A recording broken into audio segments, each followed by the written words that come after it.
এরা আবার কান খাড়া করেন খরগোশের মতো। শর্টকাট বলে দিয়ে যাই।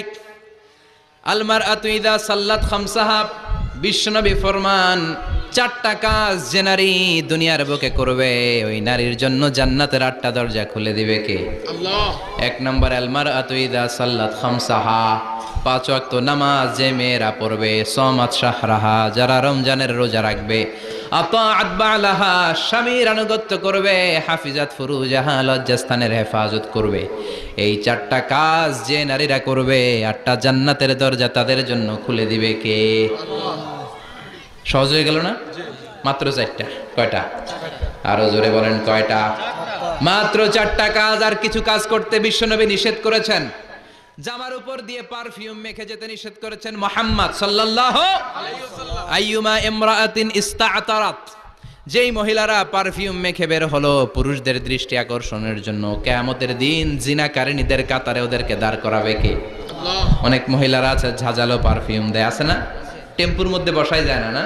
সিএনজিতে বসছেন, এদিকে বসছে খালাম্মায়, হায় হায় পুরা সিএনজি আমোদ করে ফেলাইছে, এত ঘ্রাণ, ঝাঁঝালো গন্ধ। জানিয়া নিষেধ করেছেন। পরচুলা লাগাতে নিষেধ করেছেন। পরচুলা চিনেন? আলগা চুল, এই আলগা চুল লাগানো নিষেধ। পুরুষদের জন্য নিষেধ, নারীদের জন্য নিষেধ। অনেক ছেলেদের টাক মাথা আলগা চুল লাগায়, আছে না নেই? শাহরুখ খান সাজতে চায়, হিরো আলম সাজতে চায়। হিরো আলমের মাথাতে চুল আছে অনেক, না? আচ্ছা। আবার অনেক নারীরা পরচুলা লাগায়। মায়েরা নিষেধ। ব্রু প্লাক নিষেধ করেছেন মুহাম্মদ সাল্লাল্লাহু আলাইহি ওয়াসাল্লাম। আবার ইসলাম একটা ড্রেস কোড দিয়েছে। 4টা নিয়ম মেনে যদি নারীরা ড্রেস পরে যে কোনো ড্রেস পরতে পারবে, কবুল করে নিবে কে? আল্লাহ। মায়েরা খেয়াল করে শুনেন, আপনাদের ড্রেস কেমন হবে? নাম্বার 1, আপনার পুরো দেহটা ঢাকা থাকতে হবে। যে ড্রেস পরবেন you should cover your whole body. শুধু হাতের এই 2 কবজি আর চেহারা খোলা রাখতে পারবেন, তবে চেহারা ঢেকে রাখা উত্তম। একজন মহিলা বোরকা পড়ছে কিন্তু চেহারা খোলা, তার হেজাব হয় নাই, পর্দা হয় নাই, এটা বলা যাবে?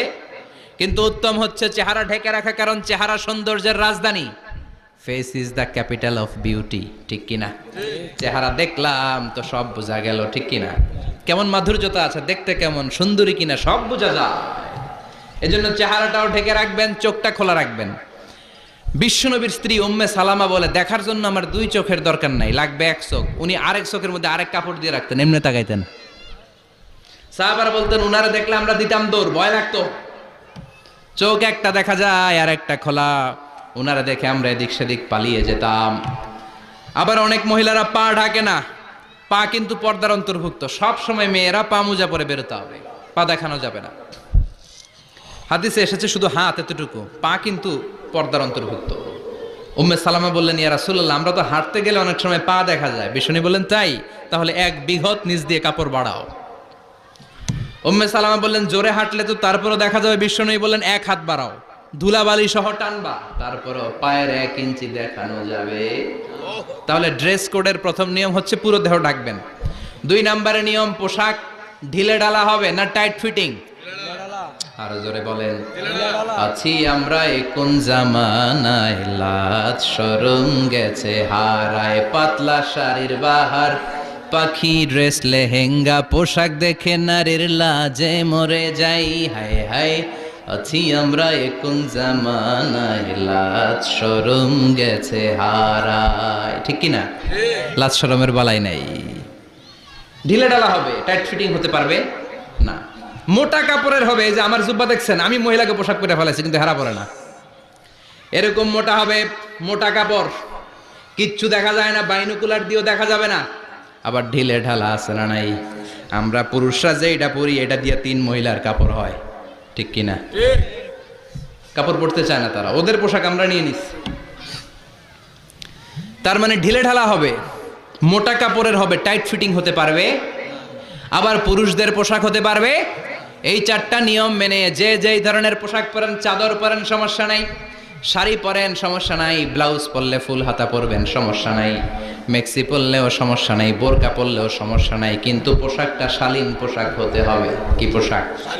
সবাই বলেন, শালীন পোশাক। পুরুষদের পোশাক পরা যাবে না, কারণ বিশ্বনবী লানত করেছেন ওই নারীদেরকে, যেই নারীরা পুরুষদের মতো সাজতে চায়। এরকম আছে না নাই?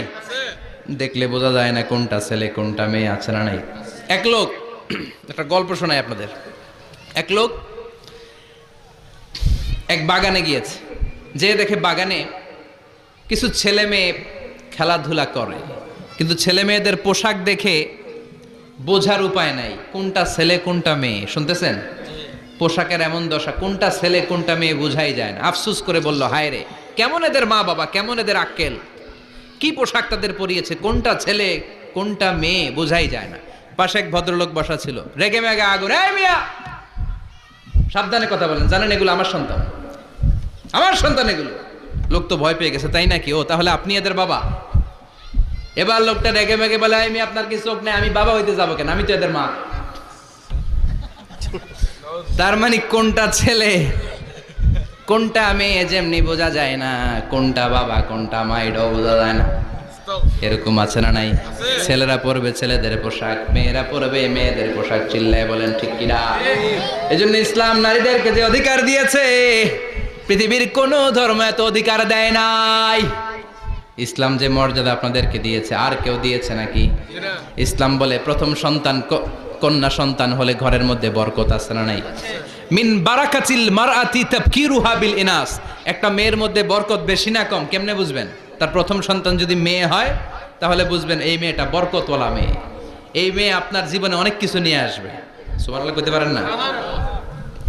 কিন্তু অনেক ডাকাইত আছে, মেয়ে হইলে অখুশি হয়। ছেলে হইলে পাড়ার সবারে জিলাপি খাওয়ায়, পাড়ার সবারে মিষ্টি খাওয়ায়, মেয়ে হইলে কিচ্ছু খাওয়ায় না, আছে না নাই?